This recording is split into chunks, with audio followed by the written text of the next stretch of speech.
to The Road Reflected with Nicole Wakelin. Automotive from the lighter side. That means cars, but also cookies, coffee, and pie. Up first, what's Nicole behind the wheel of this week? Okay, guys, it's like always trucks. I feel like that's all I'm getting is trucks. Trucks, trucks, trucks. In fact, to the point that the guy at our local Italian place that I frequent enough that they know what I order every time was like, "You got another truck. Do you drive anything but trucks?" No, I do drive other stuff. It's just all trucks all the time. Vroom. That's truck noise. Because you're 12. Yeah. So what I have this week, and it's one of those long titles, the GMC Sierra AT4X AEV edition. Whew, I'm glad they made it easy to remember. Right, because you like nice, short, concise names for vehicles. Nice clean name. No one has any trouble. Who wants Mustang or Ferrari anymore? You need some really long thing. GMC Sierra AT4X AEV edition. Right, rolls right off the tongue. Right. So first of all, GMC, the company, Sierra's the truck. Then they had an AT4, which was the off-road version of the truck.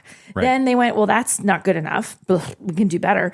AT4X is more off-roady. And they're like, hold up.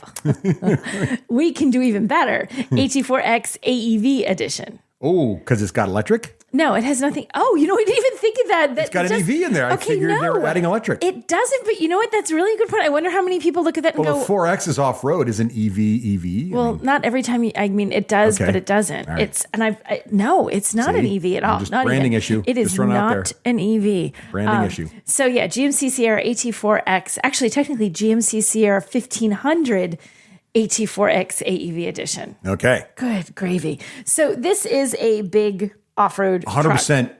Fossil fuel powered. Right, 100% fossil fuel powered. Just to be clear. No electric power. Right. It is actually powered by a 6.2 liter V8 with 420 horsepower and 460 pound-feet of torque. Yeah, so it moves. I mean, it's a big truck, but when you get these really big off-road focused trucks, they weigh more because they've got all this extra whiz-bang gadgetry on them. Yeah. So you got to give it enough engine so that it doesn't feel like it's dragging its butt along the highway. And I kind of like this. This is good. This is a good thing. Right. I like that you turn it on and you wake up the neighbors. I'm sorry, Sherry and Todd, that I wake you up every time I have an early flight. Truth. But it does sound fantastic, and it does let you go pretty much anywhere you want to go. Like this, it has the shocks, it has the suspension, it has the ground clearance, it has the drive modes, it has all the little things that you want to do if you go off-road. Now, the funny thing is, I don't genuinely think that most people that buy off-road trucks really use even the tiniest bit of capability. It's like people who buy sports cars that can have these they don't ridiculous... actually take them on the track. Right. How many people are going to the track?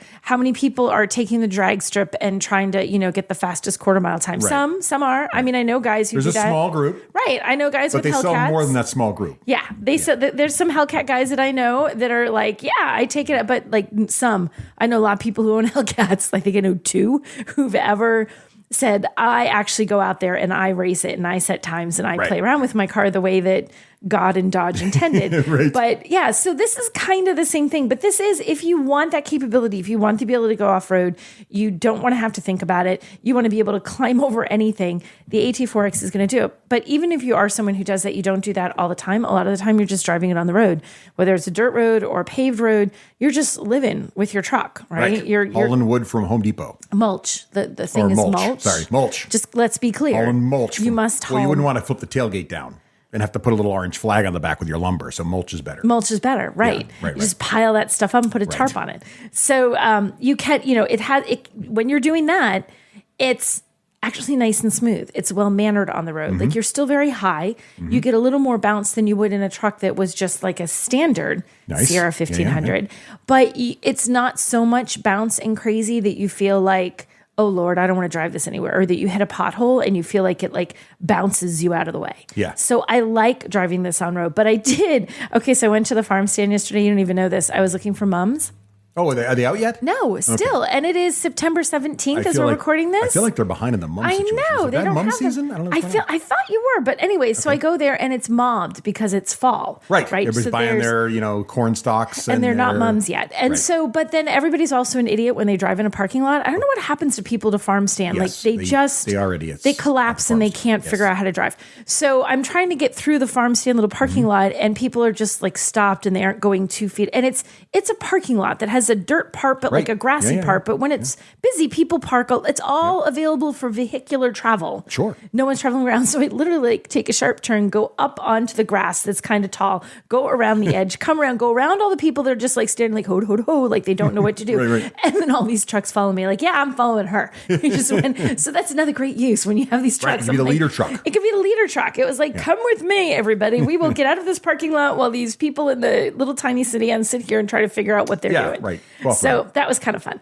And I do like that it has some neat things. Like it has a 13.4-inch touchscreen, which it feels is very huge. nice inside. Yeah. And GMC is supposed to be like the upscale version. It's like you're driving your office. If you're a contractor, you have everything you need right in your little office. Yes. Right? And like that center, and speaking to that, the center console, which is absolutely cavernous. Yeah. It's huge. Yeah. You can put like file folders in there and stuff. We did, in fact, put an entire manila folder just of kind of shoved them in there that we were running around with. So you've got stuff like that you can like store everything. And it doesn't spill. It doesn't spill. It holds everything. And I love how the wireless charging works in this one. Instead of being a flat it's like a little slot, right? Yeah, it's a little slot right in the front of it. So it just wedges right in there. Twofold good, because if you are off-road, it's really held in there. It's not going to slide right off the charger. Right. And it just, even just in road driving, even in like a regular sedan, if it's a totally flat charger and you put your phone on there, it doesn't even take cornering. It's just like, oh, I went over a pebble, and it's like, thunk, it moves. And suddenly you see the little like charging, not charging, charging, not charging.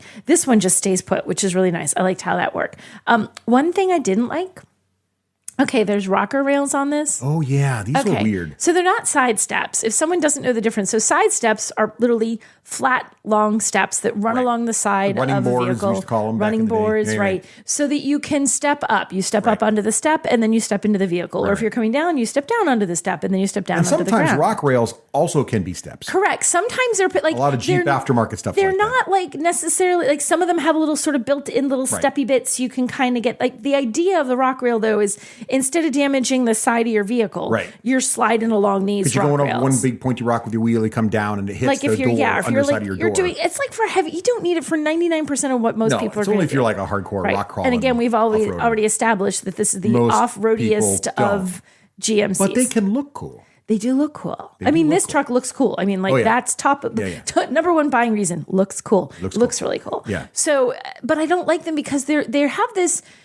I'm sure it works for the off-road part of things, but they're weirdly angled, so they kind of go in. If you don't build your rock rail with the specific design for somewhere to step on it, they become sort of in the way, because now they're pushing you away from the outside of your door. And even if your car has a little lift in it, which just does a little lift, feels like. It's high. It's a big step to get in there. And now you got to step over the rock rail, which isn't very wide, but it's still just wide enough to make it more awkward. You'd be surprised how just like a small amount of space that you have to step over, like it essentially, it's almost like your door sill is bigger. And so your instinct is to step on the rail, but the rail is sloped in a way that it actually... You almost want to slip off. It doesn't let you step on it. So you have to slip over the rail, which just makes getting into the... Your egress is difficult. Your ingress and egress is not ideal. They are non-ideal. Right. Suboptimal egresses. So great if you want to be going off-road, but not so great if you're just getting in and out of the car. In fact, our daughter had like just a cute little shorter skirt on. Yeah. She's like, I cannot get into this truck without flashing the world. She's like, because I have to step all the way up. There's an opportunity for something there. Yeah, so I wasn't really a fan of that. The other thing... talking about storage inside, and this is kind of funny. The glove box, you push the button and the thing opens like you've taken the lid off of a can of snakes. It's like swing. It's like, don't be close to it. Do not be leaning in. Like, don't move your hand slowly because you'll smack yourself in the face. It's the most aggressive glove box door. And as far as pricing, this is a fancy truck because it's GMC Sierra. If you have to ask, you can't afford it. This is an off-road truck with lots of off-road bits. So it's $90,935. That's a lot of money. Okay. I guess, but for a big truck, I don't know if it is. I mean, it is. So it's a lot of money, period. Okay. I mean, most people aren't buying $90,000 anythings, right? Yeah, right? If you're talking about an SUV or a sedan, you're like firmly in luxury car territory, right? So this is kind of, think of this as the luxury car territory for trucks. You can get cheaper versions of the Sierra. You can get less expensive versions of full-size trucks in general. But this is the premium version. It's got a premium interior. It has premium features. It has lots of off-road features that are all, again, this is part of the premium look and feel. It really has, it's eye-catching and capable. So putting it at that $90,000 price point is not as crazy as it sounds. In fact, if you look at things like the Ford Raptor R, Raptor lineup, top trims in any truck lineup, you're really going to be getting up there. So it's not like you're going to get a truck like this for 25 grand. You're going to be popping close to six figures. Okay, everyone, if you like what you're hearing, then go ahead and hit that like button and subscribe either on YouTube or your favorite podcatcher, and be willing to leave us a review if you like what you hear. Positive reviews only on iTunes. Russ is like, be quiet if you don't like Well, you know what Mom always said, if you can't say something nice, don't say anything at all. That's right. And Mom's usually right. Mom's not usually. Mom's always right. Correct. There we go. Let's just clarify here for every mom listening. You're always right. Yeah. I almost punched him across the table for you, everybody. Indeed. So this last week, it was the North American International Auto Show. Is there an acronym for that? NIAS. NIAS. NAIAS. They call it NIAS. Okay. And that's, or the Detroit Auto Show is what people generally Detroit Auto Show is what I hear. But it is technically North American International Auto Show. Okay. So it's the big deal. But the funny thing is, like, auto shows were huge before COVID. And even before then, they were sort of losing their power, I guess, or their appeal to the media. They're like, great. If you're a consumer and you want to get your hands on a whole bunch of vehicles at once, and you don't want to have to go from dealership A to B to C and then back to A and then to C to get a look at what you might be thinking about buying, auto shows are fabulous because they have all the newest, latest, greatest cars from automakers on the floor. You can see them all. You can get information about them. Depending on the auto show and the cars, they even have ride and drives. Like Jeep does a ride and drive where you go up this ramp and you do some, it shows you how all these, the capability inside. So sometimes it's outside. This one is inside in Detroit. Ford does the same thing with the Bronco, and then they have rides you can take like an electric vehicle. So it's a great opportunity for a consumer. It used to be the same huge, big deal, capital B, capital G, big deal for journalists because they do a lot of, the all new whatever, not just like the all new version of an existing car, but literally a car you had never before seen. It would make its debut at the auto show.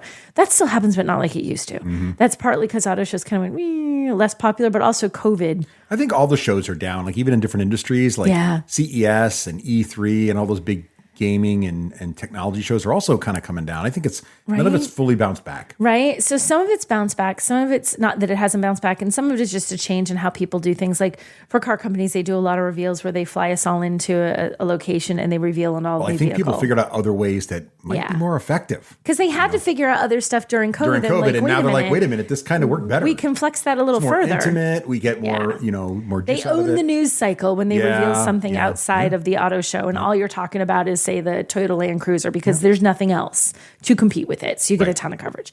But anyway, the auto show did still have some smaller reveals, I would say, like refreshed versions of things, new versions of things. One of them was it's like your favorite car company. Like, I don't think we can hide that. I am a Jeep fanboy. I love my Jeep. He's a Jeep fanboy. He has one.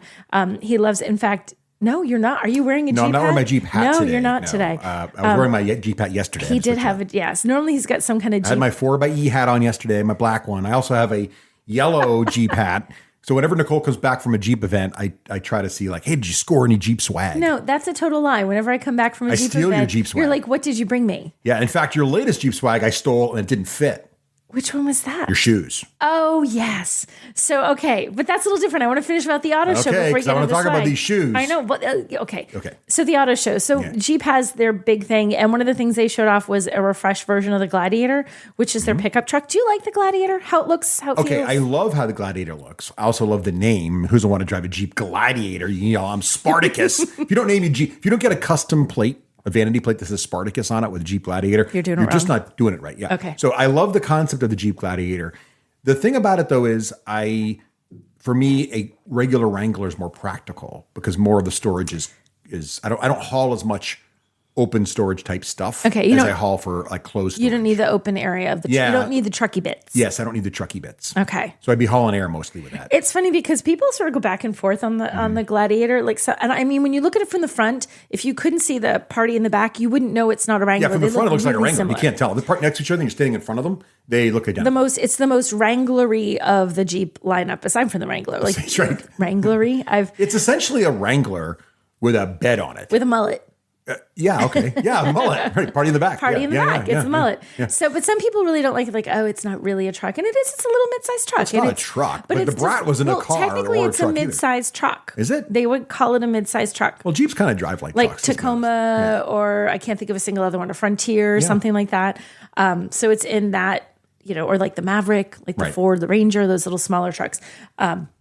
But it's got all that off-road capability, which I think is really cool. So you get truck light plus off-road from the Jeep, which is sort of fun. So they revealed some new stuff with it. It has they're all smaller things, like no gigantic big thing. Like it now has power seats, which is a fun thing. There's a standard 12.3-inch touchscreen, which is also a big deal because they were small. That was one of the things I actually really didn't like about Jeep. Depending on the trim, you get these really small screens. Screens were small, but that's because they're waterproof. They still are. They're still. Well, I know they figured out a way to make them large and waterproof. Well, I think they were always. I think it was. I don't know that it was. They couldn't figure it out. I think it was just a time and rolling things out and because mine's still small, but it's got this cool rubberized edge. They're all still very. They still drown every Jeep before they put it on sale. So you could leave it out in the rain with the top off and it'd be like boom and start right up. That's part of their shtick.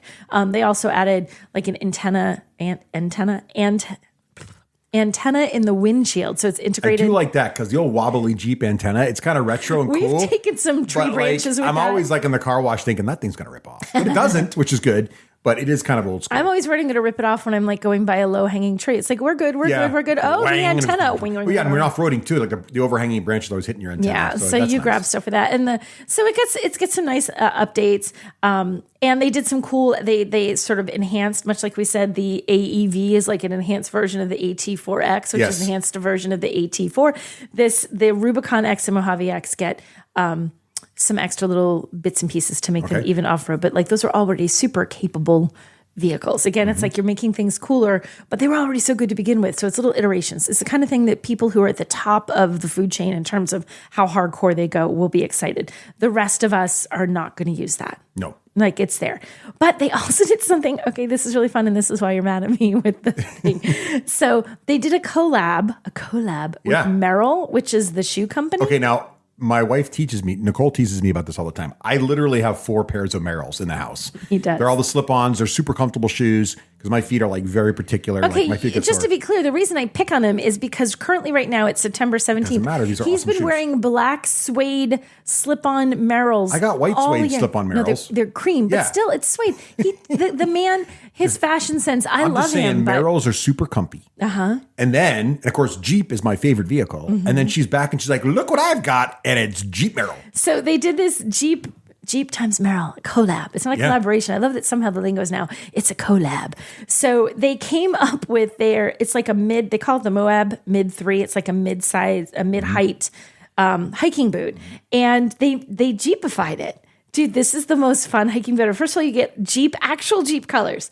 There's Sarge Green, which is what I got. Yeah. Sting Gray and Hydro Blue. I almost went for the Hydro Blue is the 4xe blue bright color. These are actual. All 3 of these colors the pictures on the website. Are legit Jeep colors. Awesome, So they're the real Jeep colors. It's like, okay, so they're Jeep color, whatever. No, but wait. There's more. The little lace hook at the top, it's red, like the toe hooks. Like the red toe hooks on the 4xe. So it's toe hook lace hooks. Then it says Rubicon is like this molded Rubicon thing in the toe of the shoe, right? Then it's like the hardware where your laces go through. It's all metal. It's supposed to invoke the idea of the little hook, the hatches on the Jeep hood. And it's so cute. And then they even did that, they come with laces that are either a red and black, the kind of how they do or just straight up red because they're again, the red toe hooks. They even did stuff if you look on the back, the little hook on the back, the heel hook that, so you can pull in, it looks and it's wider, kind of like a seat belt. And there's a 7-slot grill on the back. I saw that on the heel. There's a 7-slot grill. Grill, yeah.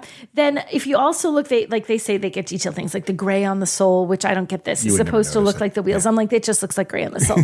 But when you look inside, the footbeds, they don't match. The left and the right have different patterns. So one has a little Jeep going, it doesn't actually make that sound, but it's the little Jeep driving inside along. The shoe? Inside, when you look at the footbed, you got to go look at that. Don't touch my boots. I'll show you. Right. But and then it's actually a topographical map. It's not just rando. Oh, wow. It's actually a map of Hell's Revenge, which is a trail in Moab. So you literally have a map map of Moab. And isn't there on the your side feet. sole too? Like on the side of the shoe, there's like a little Jeep Easter egg. There's like climbing on the inside, like right on sort of like the arch of your foot, there's a little Jeep. It's like the Easter egg. Like climbing your find. arch. Yeah. Like going up the like arch. it's climbing, just like you see, well, like if you look in the windshield. The windshield, yes, exactly. It's like that, but it's like, I shall. These are so cool. And the reason I found out about this, so she comes home and she's got this stuff. And I go into the kitchen and there's this giant shoebox. Oh, yeah. With, on the outside of the shoebox, it's got the Jeep grill, the 7-slot grill, and the 2 lights, the 2 circles. It's like a little cutout. In 3D cutout in the shoebox. Yeah. And I'm like, oh my God. And then the top, it's got Jeep and then the X like 4x, like Jeep by Merrell. Okay, it's not like 4x. Like when a collab here, welcome to 2023. No, I know, but like it's 4x4. You know, it's 4. It's Jeep by Merrell. I know, but anybody would do that. It could be like but it's Versace Jeep X Merrell. I know, it's just cool. It's just cool. Whatever. I'm just saying, it spoke to me as a Jeep owner, and I was like, I must have these. The X that has nothing to do with being a Jeep spoke to you as a Jeep owner. No, I have 4xe, 4x, 4x4. No, that's not why the X is there. Okay, but it's cool. Anytime companies do a collab, it's company X company. It would be like. But anyway, I wanted this box. I wanted the box. I wanted the shoes. And I would have stolen them immediately, except they're the wrong size. Yeah, I'm like, that's the only reason, because I'm like, the hats come home, I steal them all. But the boots I could not steal. He's got hats. So now they're on my birthday list. He's got random scars. I'm like, these are mine. These boots are on my birthday list. When are they coming out? Yes. They come out I think they officially come out in October, and I'll put it up on I'll put it up in the show notes for this, and I'll put it up on my Twitter. So you can even enter a contest and you could win some. Ooh. Hey, wait, did we just drive by a bakery? Okay, so not a bakery, but we were on a trip once again. I know you guys are super shocked. We were in Florida. And when we were last in Florida, we met up with some friends who are from Wales, which makes them Welsh, which makes their food a skosh different than what we're used to. Yes. And they were here, and we flew down to Florida in August only because of these people, because nothing on earth could make me go to Florida. Seen them. You know, sometimes you run into people in the world and you become friends, and it's like you've known them your whole life. And that's these folks. And that's how Owen and Sarah's family are to us. We were visiting in England many years ago. We stopped by Wales. They were kind enough to invite us to their home, had a wonderful time. And so when Owen was like, hey, we're going down for an anniversary at Disney World, we're like, well, we're going to pop down and say hi. Right. So they were there, I think, for 2 weeks. Lucky them. We were only there for a long weekend. For a weekend, right. It was a lovely time. It was. Even though it was August, it's a little hot down there in Florida. Yes. So, and how we met Owen was actually many, many years ago, because you host a podcast called The D6 Generation, which is a nerd podcast. And I say that with all the love in the world. No, it's a gamer podcast. It's gamers. So it's like gaming. Board games, role-playing games, that kind of stuff. And very listeners nerdy. would put things in. And Owen submitted stuff. He had a thing called Words from Wales, because he's a storyteller. Yes. Which is kind of fun. And I can't do a Welsh accent, nor can I speak Welsh. No. But this man, his voice, when he speaks and he talks in Welsh and he talks in English, he has the most fabulous accent. He's like, if you imagine in your head what like the classic storyteller from like an old, ancient, English culture might be, or a Welsh culture. He's going to be mad at me for saying English. Yeah, no. A Welsh culture. That's Owen, and he tells all these amazing stories from the history of Wales, both fantastical and historical. Right. And he's really into that, and he's just a joy to hang out with and hear all this. Yes, these great and stories. he has a podcast where he tells these stories. It's called Time Between Times. If you're into stories, and they're not super long, he does one I think it's every week he puts one out, but they're these fabulous stories, and he tells them with this great sense of, perfect, the dragon climbed from the earth. Like, he sounds fantastic. Yeah. So we became friends with him because of him submitting a little segment to your podcast. Correct. And now, when we can, if we're in Wales, or if he's here, we try and get together. So we picked a place in Disney World to get together that was very American. We want to do something quintessentially American. Right? Now, of course, Disney's pretty quintessentially American, Yeah. but they have all these restaurants that copy places around the world, right? No, we want some place that is like as American as it gets. So there is a place, and we did not choose barbecue. There is No. a place in Disney Springs called Art Smith's Homecoming, and it is Southern food. Southern brunch food. Yes. And brunch is American. Right. And the South, of course, is American. And like the food in the South, when you start talking to people, like the food in the South in the U.S. is its own little animal that people Yes. outside the U.S. are like, what's happening here? Yeah. So they were all excited because they've never had Southern food before. Excuse me. So we took him to Art Smith's Homecoming. He's looking at this menu that has like, chicken and waffles and biscuits and gravy. Yeah. And we're finding ourselves trying to describe how all this stuff works. of Like, course, they have like moonshine flights. Right. And he's like, moonshine? Like, yeah, this is like, yes, so Welcome. we got the moonshine. It was good. Of course we did. So, but then there were grits on there, and like we've had grits before, and Owen said, "What the heck are grits?" And okay, try to describe grits to someone. Yes, especially not from the U.S. Most people in the United States know what grits are. Right. And if you're not from the South, you probably don't care for them because you haven't had good grits. So it is absolutely one of those things. It is 110% regional. Yes. Don't buy grits in New Hampshire. No. Don't get grits in Michigan. No. Don't get grits in California. Correct. Get grits in the Carolinas. Yes, south of the Mason-Dixon. You got to get grits down south. And they know what they are so good. I went to an event and they had grits, shrimp and grits. And as the guy serving it from his fancy serving thing was, I said, no, I don't like grits. He said, you haven't had my grits. And I was like, yeah, but I don't like grits. And I've been to this. And he's like, try these. And I was like, Lord Almighty, these are great. Right. And I came back and I'm like, you were right. He said, like, I told you. So that's when I discovered you got to have grits from someone who truly has made them forever, knows how they make them in the South. And I think it's really a butter/cheese delivery system. Like, plain grits with the nastiest thing you've ever had. They got to get butter or cheese or shrimp on top of their stuff. Yeah. To make them a real low-calorie, light way to start your day. Yes. Oh, my gosh. So we're trying to describe grits to him. And the waiter comes over and we said, how big is a side of grits? He's never had them. We're trying to describe it. And he comes back. He's like, I'll give you guys a little sample with two little samples. Little free samples of grits. One for Owen and one for his wife. And here's the funniest thing. As we're describing this to them, we're saying to them, grits are one of those things you love it or you hate it. There's no in between. No one says, I sort of like grits. Right. You're all in grits or you're not. You're all in or you're not. So they have these two tiny little, almost like shot glass sized samples. Yep. They each take a spoon. And at the same time, Owen's face looks like, oh my gosh, these are amazing. Sarah looks like she's like a 5-year-old who's just tried red wine. Like, her face squinches up. She's like, oh, Sarah's like, no. And these are good grits. These are really good. They're really good grits. And Owen was in the, I appreciate the grits. I'll have more. And Sarah literally, I need a glass of water. I need something to drink.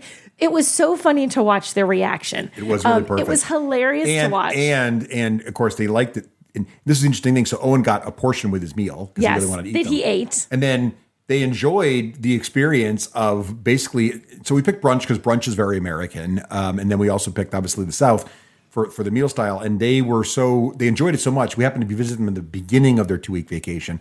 Owen scheduled another reservation at Art Smith's homecoming for the very last day. And he texted me he got grits again on his last day as well. And I bet he didn't have to share a single mouthful with his wife. No, I don't think he shared them, but just goes to show you how much he really did enjoy grits. So it was one of those things, like there's some foods that are regional. Like it's like when you go to get something fresh seafood. Yes. Even if it says fresh seafood and it's in the middle of the country, it can't possibly be as fresh as the thing that was just pulled out of the water on a seacoast state, right? Same kind of idea. The grits, they know how to make grits in the South. Well, we talked about this, right? If you get crab cakes outside of Baltimore, Maryland area, you're risking your life and limb. If you get clam chowder south of New England, you're risking it. And if you get grits north of the Mason-Dixon line, you're also risking it. You're making a mistake. I am a huge fan of crab, and I actually had crab cakes at a Kia event in Maryland.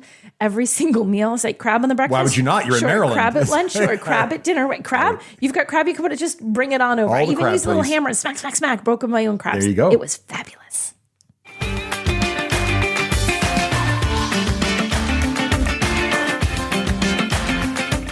Thanks for listening to The Road Reflected. To follow more of Nicole Wakeland's adventures, head on over to NicoleWakeland.com. There you'll find links to her social media from TikTok to Twitter, as well as her work across a wide range of media outlets. Until next time, keep it shiny side up.